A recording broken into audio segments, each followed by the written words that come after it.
Welcome to season 2 of Ignite Showcase. This is episode number 3.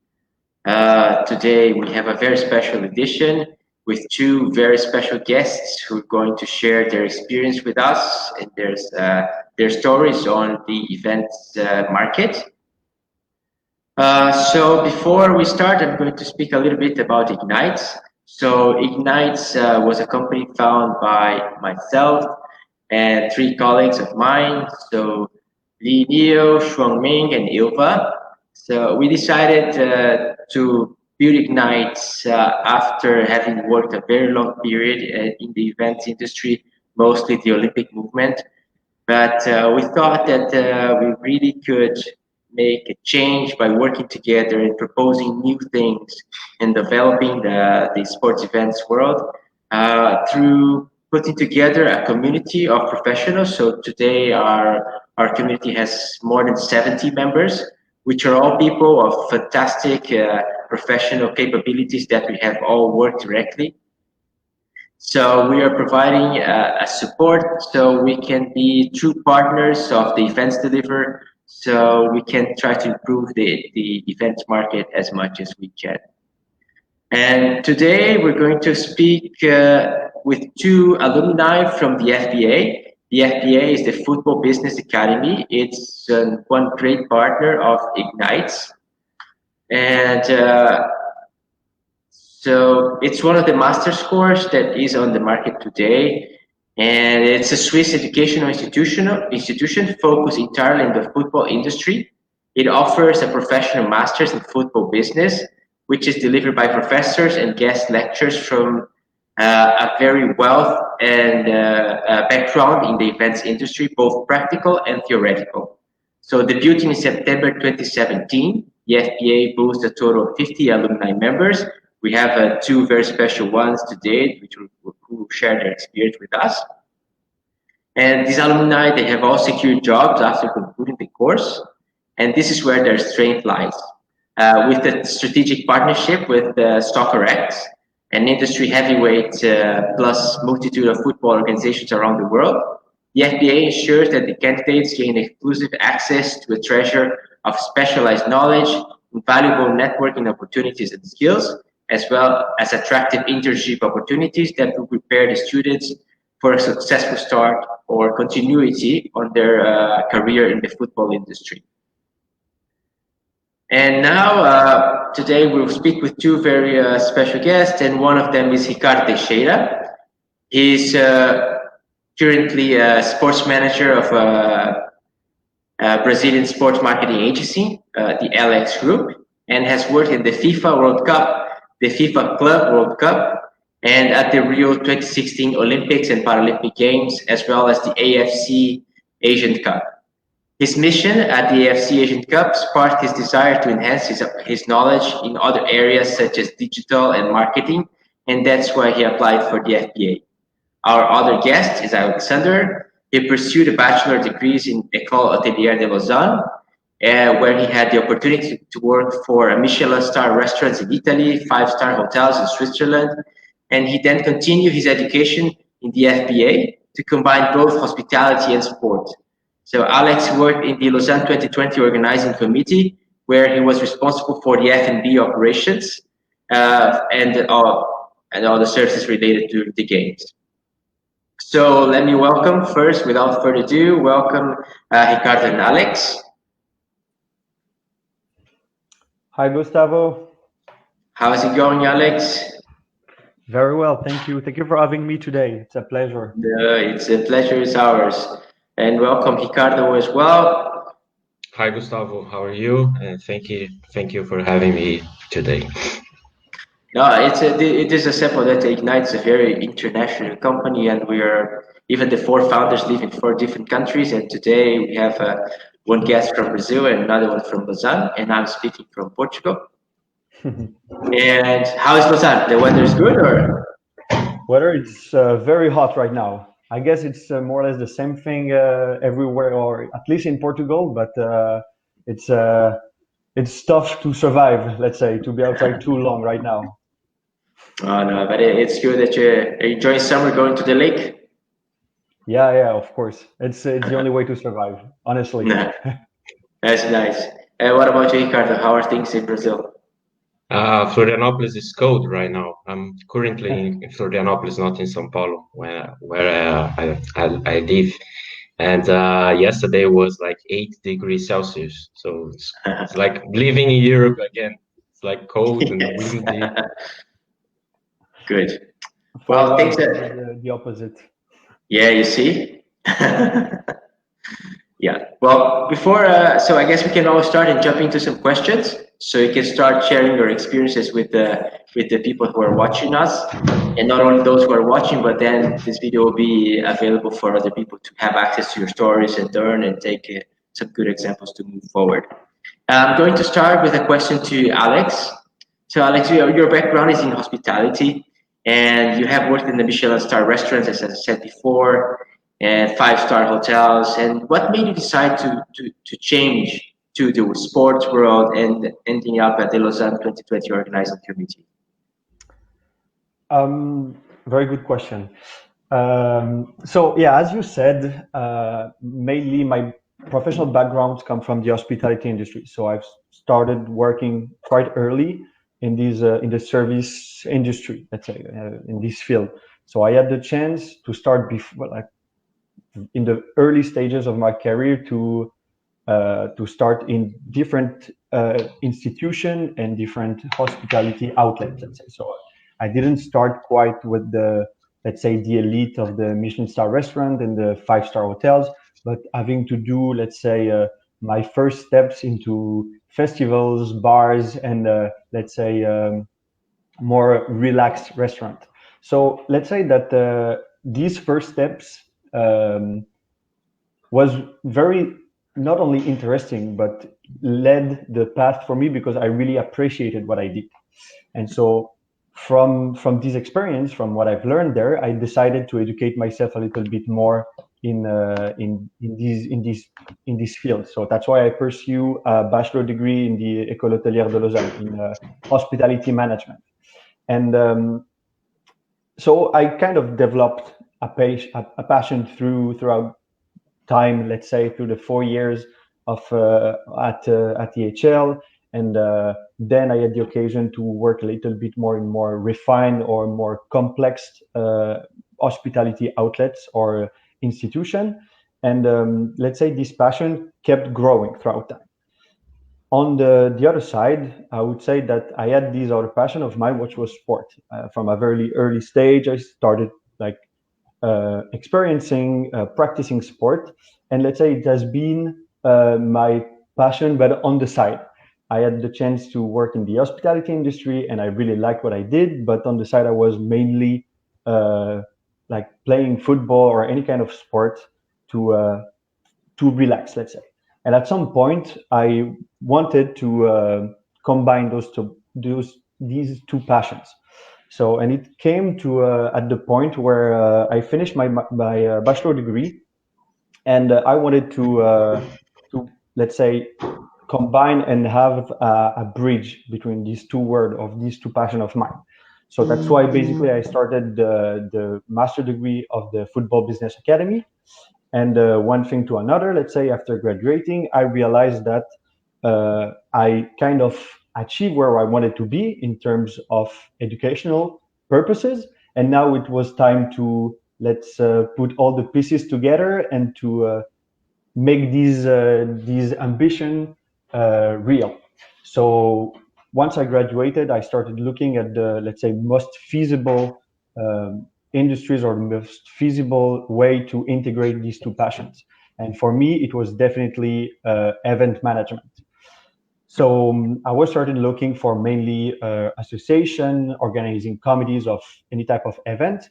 And at the end, right on time, let's say, there were the Lausanne 2020 Organizing Committee putting in place a team to setting up, let's say, the Youth Olympic Games.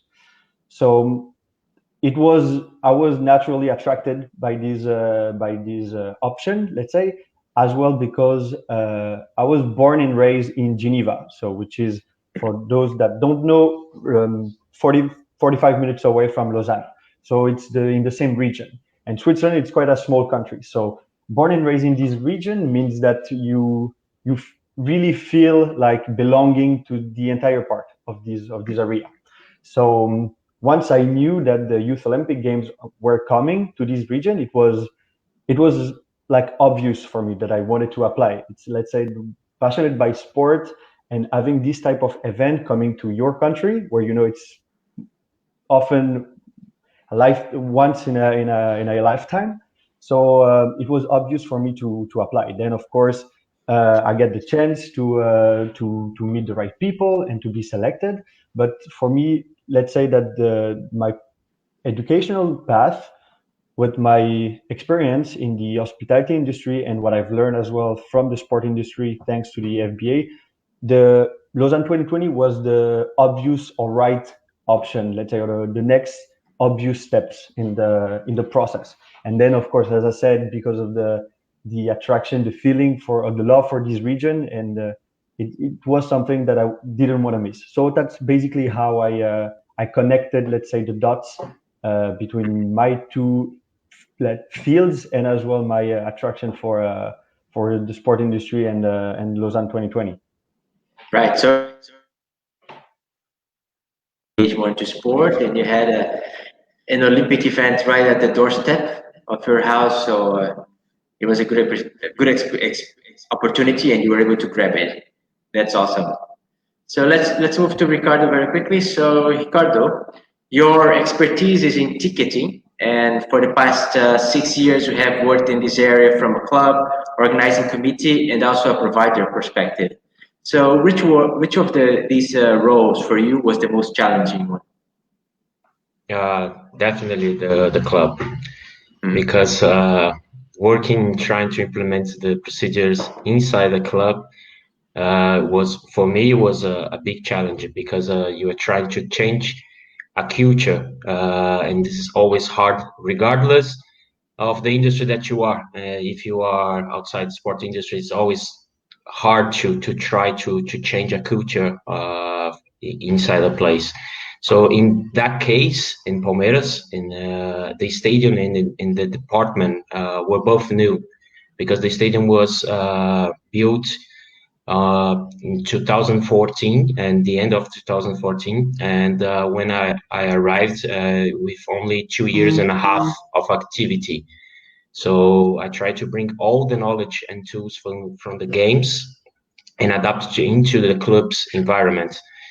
And to help me with this mission, I hired people with experience in major events to accelerate this process and to speak the same language, because it was like I was not alone, but I was the only one with the experience from the major events. However, working as a provider is always hard too, because you need to comply with several different demands from the client, which is the organizing committee. I was in the past in the side of the organizing committee, so I knew what kind of demands the organizing committee in Dubai could bring. But as you know, any event, it's very dynamic. The problem or process from yesterday will be completely different today, and so on. So definitely the club was difficult, because this changing of culture. But as a provider, it's always hard too, because you always need to comply with the new demands and everything. Yes, I guess the provider is the one being requested new changes and new processes, and changing their minds and changing policies and having to follow the contract. I guess it's not always so easy. But I think that you're in a very rare position, because you have been to very different positions, and I think your ability to be able to understand the other side is also very important, and also I'm sure helps you a lot in your career. Having been on the other side of the table, I'm sure it helps you, Yes, yeah, absolutely. One day I was having this meeting with the organizing committee as a provider, I mean, and I knew from the beginning what they really want, and I said, guys, let's let's try to move the conversation to the point, because Yes. this is, I know what you want, but you need to ask the right Right questions, because question. you try to make this like not a theater, but I mean, you need to go direct to the point. And I said, no worries. I've been there. I know what you were trying to do, and no worries. We can work together. We can accelerate the process over here. And then after this first meeting or the second meeting, the guys, oh, okay, no, all right. So Ricardo, we are trying to do this, that, and I said, yeah, okay, no problem. But yes, it was easy, because not easy, but not entirely easy, but. It was smoothly. Let's put it as this. And I'm sure that from when you show your knowledge and you see and you can understand that the challenge that they're facing, you gain their trust. Say, okay, this guy really knows what they're talking. Let's follow their lead and move on. And that's Yeah, good. yeah, and plus in the other side, I was working with friends that I had worked too. So that there were friends in the other side that that I have been working with throughout the years. So it was more. It was Yeah, like doing the same job, but with different sides. Yeah, for it was sure. great. I'm sure building an extensive network also always helps. But I'm curious, is because you mentioned that the club was the most challenging one. Because when you think, well, the club from an outsider, I don't know much about ticketing, but you think that the club is supposed to be simpler because the stadium is yours, you manage it, and most of it is your fans who are bringing that you are trying to bring in.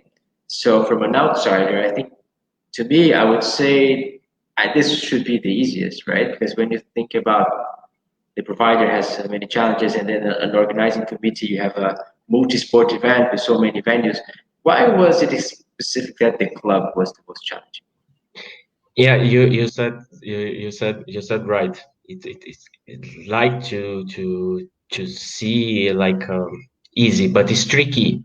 That's the truth, because when you arrive in a Brazilian club, which is trying to professionalize, to make every department professional, with a different perspective, with a different overview of things, and it's it's a culture from the past, like 100 years. That in case of Palmeiras, it's like 100 years old club. So never had a department designed for stadium operations and things like that. And in that moment, they were trying to internalize all the operations, because everything was by the was made by the providers, like in my case, the ticketing, it was made only by a provider, like everything, like all the operations and everything. So what I tried was to build a whole new operation. So that was the most difficult thing. As you said, you have your own stadium, you have your fans, you have like you are used to do this like for years, but not it wasn't the club, it was the provider. So that was the tricky thing over there. Interesting. And you're talking about Palmeiras now, which is one of the biggest clubs in Brazil. They're one of the most that from the outside are the most successful and professional ones. So I guess football in Brazil, there's a lot of road to run still to be on the level of the Europeans. Yes, there's a huge gap to catch and to fill. But as I said, the clubs are trying to internalize their operations right now. I think thanks to the major events that was held in Brazil, Olympic Games, FIFA World Cup, FIFA Confederations Cup. Now the clubs are seeing that they need to be more professional, and they need to hire people from this kind of industry to build a new whole operations, because the gap is huge. So they need to make money. They need to please their fans. They need to make everything more professional. And I think we are. Here in Brazil, we are in the right path. But still, we need to work a lot. Good. A lot of work and opportunities. So now let's go back to Alex. So Alex, how did your experience in hospitality helped you in your role in Lausanne 2020? And before you speak, let me congratulate you because Lausanne 2020 was recently acknowledged as a huge success, and I'm sure that your work was a big sum of it. So congratulations as well.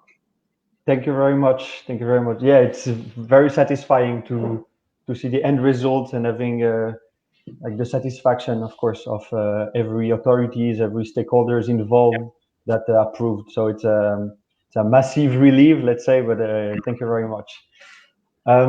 So yeah, to answer in a, let's say, broad manner, I would say that any experience in the hospitality industry is well, for me, hospitality industry is it's a great school for life. Let's say it's a way to acquire very useful and important skills for any industries.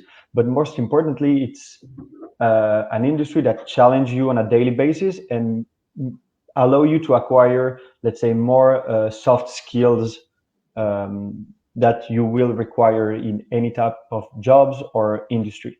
So to be a little bit more precise, the fact of having to deal on a daily basis with customers and having to deliver something, no matter the standards that you have to provide within the outlet you're working for, you still have to deliver on a daily basis. So there is a challenge towards the consistency, and it's not daily.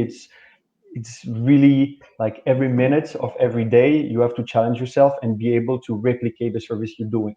So you're learning a lot about resilience, consistency, being able to provide as well under pressure. So those type of skills are not only important in the sport industry or the event management. It's definitely something that everyone wants to acquire when pursuing a career. So it's this part is really important. Then of course the fact that you working closely with of course a team that you depend on or you rely on, and as well working with people as customers, you learn to see these people not only as customers but as, let's say in a different terminology, as guests. So you developing as well a different point of view towards compassion as well, or something that you want to go a little bit beyond the service required, just to because it's something that grows in you when you like the hospitality industry and you like what you're doing. You want to go a little bit forward in the service provided. So as well, this capacity to go beyond or just to anticipate any needs or any envies from our customers make you internalize this process and understand what in a different work environment what your colleague might want. So you start anticipating these, or you start relying on a different matters towards your colleagues. So this idea of working with many different people from more or less everyone around the globe, and you challenge you on a daily basis, makes you a better, let's say, professional in a broad terms towards your guests, clients, customers, but as well towards your colleagues and your team. So these combination of skills are very important. The fact as well that working in hotels makes you realize the business etiquettes or the way of how to proceed towards different ethnicities, religion, and make you aware of more of what you could imagine. And this type of experience prepare you to work in to be at ease, at least in a very multicultural environment. And so for these three reasons, for these three axes, I would say that this is a great school for anyone. So then, of course, I had the chance to apply this in the Lausanne 2020 Organizing Committee, but everyone can use these skills in any event or any industry or any work environment. So, and especially because we were a quite small organizing committee, we were a little bit less than 100 or a bit more than 100 at the peak, so during games times, without talking about volunteers, of course. It was a very small team, so we had to develop different relationship between each other. It's not a huge department where you know that you can just delegate and someone else will manage the task or will be able to provide or deliver the services. You have to be around. You have to help your colleagues. Your colleagues helps you as well. So that's why in this situation it's very important. It's not in this situation of Lausanne 2020. It was impossible to have a one-way management, a one-way process. It has to be mutual. It has to be a collaboration. So then realizing this or talking about this, I realized that as well, coming from the hospitality industry, where as well collaboration it's the norm. It's on a daily basis, having to collaborate to deliver a service on a broad term. It's a great tool for everyone, and it's a great tool for me that I acquire, and then I was able to put in place this in my small team, and as well toward my colleague and the other leaders we had in the organizing committee. Nice. Yeah, I'm sure with a small team that you had, you reached very good success, which now I'm sure everyone's very happy and grateful. But I understand as well that when you're in a small team, you cannot pass on and just rely on others. You have to grab it and deliver, right? Yeah, you have to understand the person in front of you as well, and the challenges that that person might have, and how you can help him or her, or the other way around. And these soft skill, as I mentioned, the compassion, the understanding of the others, and the willingness to help is definitely something that you acquire by working in bar, restaurant, hotels, or any type of hospitality outlets.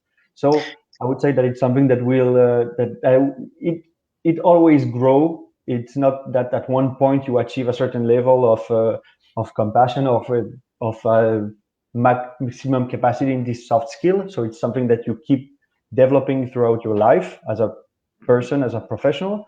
But yeah, it's definitely, I could say that is, I know where it's rooted in my professional path, and it's right here. Interesting. And which one was more challenging? Serving fine cuisine at a five-star hotel of a Michelin restaurant, or serving thousands of young athletes and team officials? Starving ones, by the way. So you point out the right point. So the quantity, let's say, so from the Olympic Games are way more challenging. So okay. It's two different words. Sometimes it seems like it's two different.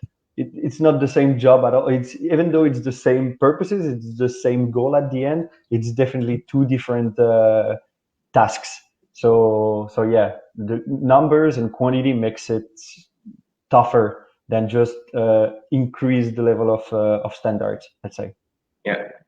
Nice. So just for the audience, just remember that if you want to post any questions, just use the comment box and we'll take them at the end. So we go back now to Ricardo. Having worked in the world two biggest major events, being the Football World Cup and the Olympic Games, which were the biggest learning experience that you brought to the football club's environment? Yeah, it's a great question because you can learn a lot from this both major events. And I think the biggest learning is the knowledge transferring. That it's like a motto inside the major events. And when you arrive and at an organizing committee, where whenever you are, wherever you are, you receive the book of with policies and procedures that indicates what to do or not to do. And this came from other events and has been updated through the past editions and passing through to another. And during the current one that you are, you need to analyze what really works and adapt to what is required to be adjusted. And by the end of the preparations before the game's time, because you have all this time of preparations of design all the procedures, design all the operations, several meetings with several areas, functional areas. And before that, you have the best practices, combining the new functionalities and the past functionalities as you receive the book. And it always is a process, because after the event, your functionaries will evaluate everything that went wrong or went right, and create documents to hand over to the next organizing committee. And for me, this is the biggest learning, because it's a continuous learning process that you are always trying to give to another event, and always trying to improve, because it's a continuous learning process. For me, this is the biggest learning. And also, it's good to acquire the full, as Alex said, you have the full understanding of how other functional areas work and how influences your operation. Because I think not only the knowledge transfers, but the knowledge transfer, but also the cooperation, because you are there doing an event, but you are not alone. You need the other areas to deliver your operation. You need, for example, as talking as a ticketing operations. You need security, you need accreditation, you need crowd management. You need to take a lot of you need to meet a lot of people from venue architecture, venue development, venue management, because you need to put people inside the stadium, and everything influences. Because if you don't get people inside the stadium, you cannot earn money with food and beverage. You cannot earn money with sponsor merchandise. So it's very complicated. It's very complex, but that's for me that the biggest learning is the cooperation and the transfer learning.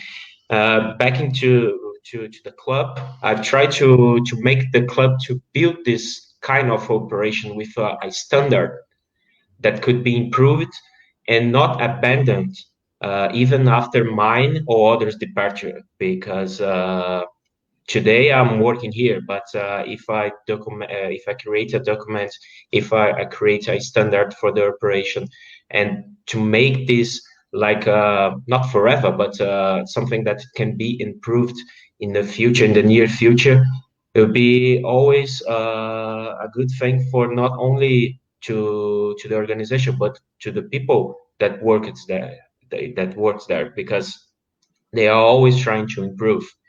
But by the time Palmeiras was internalizing all the ticketing operations, so it was a session to design all the procedures and how, for example, how to count seats, to build a new seating map, how to organize a bid to a new system, to how to liaise with hospitality, with ticketing providers.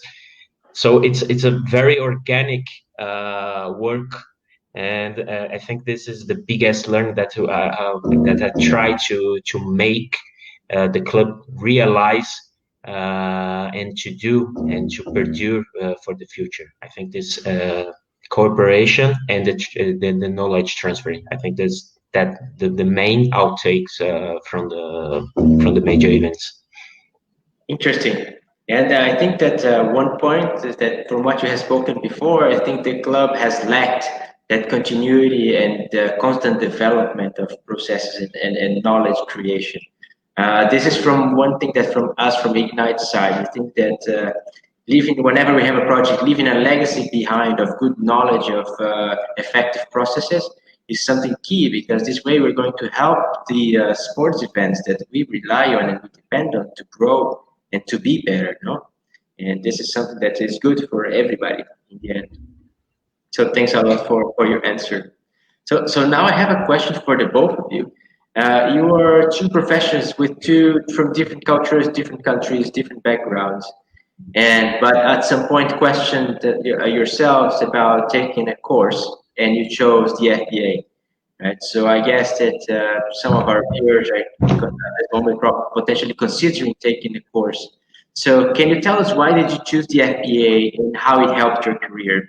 Perhaps you can start with Alex. Sure. So as I started explaining in the first phase, I had these two passions of mine, that was hospitality and sport. And at some point, I wanted to connect the dots. So after looking a little bit of the different options, I realized that there were these opportunity of the FBA. And that was, let's say, a way to combine both of these work, to start like building bridges between them. So it's basically what made me applying for this. And for me, it wasn't like a shift in career. It wasn't like suddenly I'm looking at the sport industry. But before I was interested by the hospitality industry. And that's not my point. Both are there are possibility to combine both of them, and so that's why for me it was more as a next step than a shift in my career. So and then it leads me, so the why, let's say, not only the reason, but what attracted me in this master degree is it has a professional approach. It's not only academic based, let's say, and that's what interested me back at the time. I had more or less experience in one field, and I wanted to keep growing my professional experience, not only acquiring like hard skills. So Okay. So yeah, that's what interested me, and then I realized that of course it's this part that I mentioned. What was really valuable now that I reflect on my time during the FBA was the my classmate, and because you have access to we are small intakes, but you have access to 30 valuable sources, which are your classmates. And they helped me realize that the sports industry, it's very different from where you come from or from your ambition. And the exchange between us, between the entire class with our teachers, made me realize that my approach was one among thousands, and that at some point you have to integrate yourself in one way and trying to let's say, as I said before, putting the dots together and see how you might help others with their ambition, with their ideas, or how others with their vision can maximize your idea or capitalize on what you provide to a company or your ideas. So yeah, that was the most valuable part for me in this master degree. Nice. What about you, Ricardo? Why did you choose the FBA, and how has it helped you the most? Yes, it was funny because I was in Dubai finalizing the AFC Asian Cup, and then I decided to apply, and people asked me why, and I said because saying that, Ricardo, you already have experience and you have worked in different fronts, but my answer was pretty simple. I said I like to learn, first of all, and I've been working with operations for too long. And now, in that time, I said, now it's time to come back a little bit to marketing in digital, but applied to football. But mainly, I had this desire to work in Europe. And so I started the course and learned from people who already did something, top clubs, top leagues, governing bodies, and not to mention the network that you can build. So I think, as Alex said, you find like a diverse environment with your classmates, so you can learn from them, and also it's very very dynamic because you are learning from top executives from the industry. You are learning from people that actually did something with real case, and with this diverse backgrounds and people. For me, what it was like, man, I'm the right place right now, because now I'm trying to. Now they are helping me to reach my goal, and so in the case of helping my career, I can tell you, but I think it's helped. It helped, and it's helping my career. For example, in my current job in LX, I'm using several learnings from the FBA, such as media rights, digital marketing, sponsorship, because every professor or guest lecturer, you learn a little bit from the top of the top. So it's very very interesting. That's why I decided to apply at FBA, because I knew from other alumni that you have this kind of learning and network that you can build. So Nice. I think it was amazing. Perfect. Building on that, we have a question from Patrick Casto. So, Alex, Ricardo, if you had to highlight one main takeaway from your FBA degree experience that is or has been crucial in your respective jobs, what would it be? We can start with Alex. Not to paraphrase what I said before, but it would be in the same direction. Would be the amount of exchanges that we're able to have between within the class. So it's of course there are great courses, great learning materials, but for me the fact that you are able to learn from your classmates, which are from different background, with different ages, and with different ambition, which is not, maybe stupid to say, but it's not always the case in the academic field. So depends if you're pursuing a bachelor or master degree. Sometimes you have people from the same demographic, more or less within the same age range, from the same part of the world. And even though it's valuable as well, the fact that the FBA is able to combine, or let's say to recruit more or less people from all around the world, it gives a real added value to any learning material or content that you might find in any class. So I would say that, yeah, it's the fact that you realize that your vision is one among many others, and it helps you adapt, and you are able as well to pick ideas, or to pick the brain of great minds, and that would be the most crucial learning phases that I've been through the FBA that I enjoy the most. Perfect. What about you, Ricardo? Yeah, I think I can use Alex's answer, but just to complementing,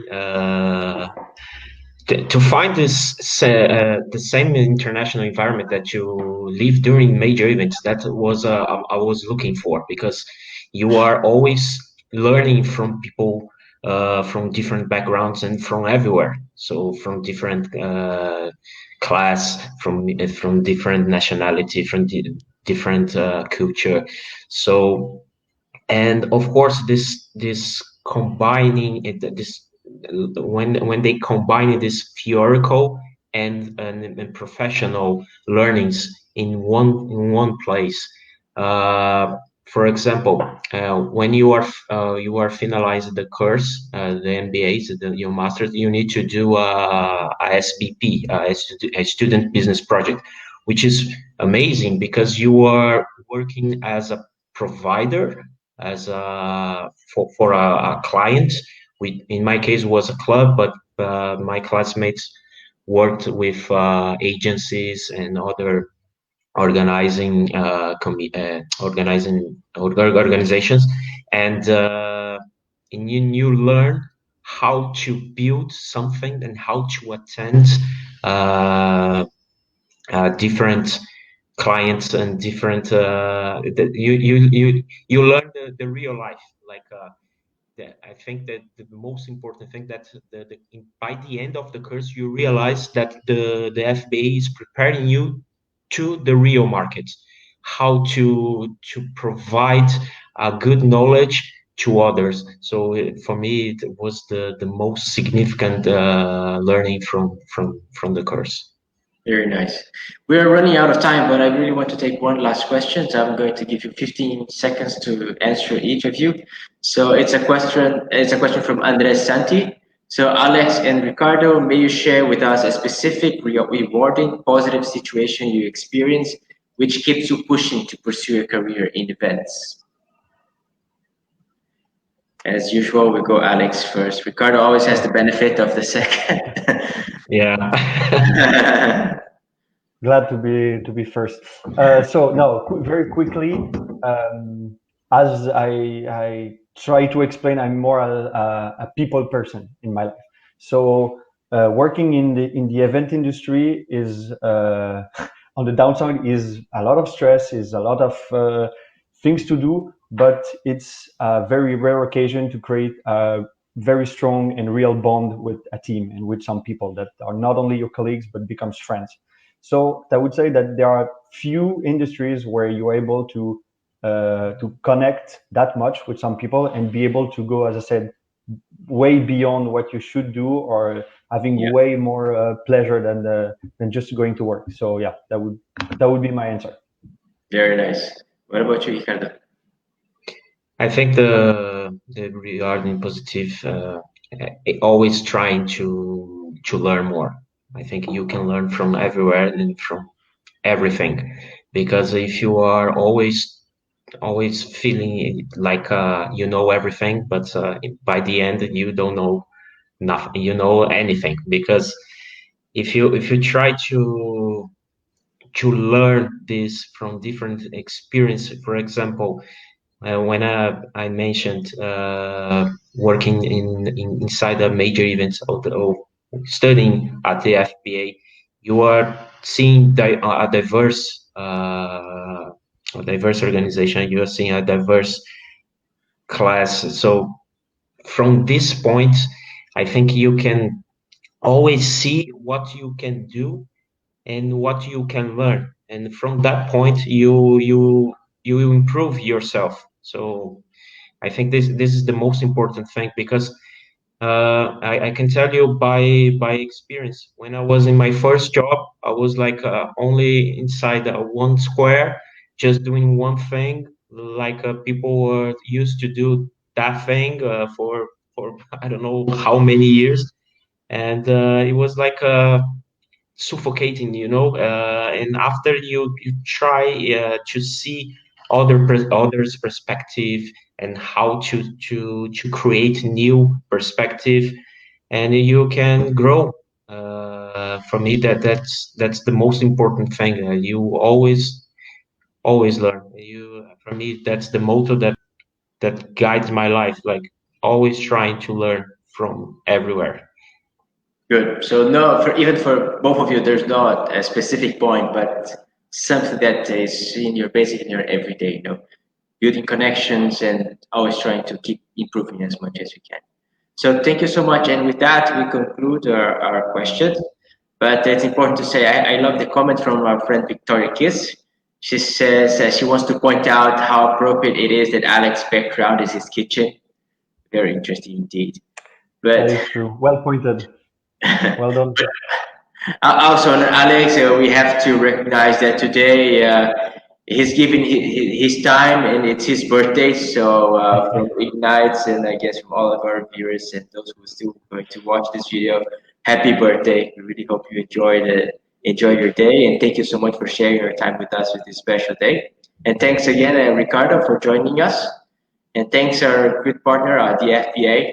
They are great partners of ours, and hopefully we can work together again in the future. And before I say the last goodbye, I just want to remind that the next episode of the Ignite Showcase will be on August 4th, 2 p.m. Swiss time.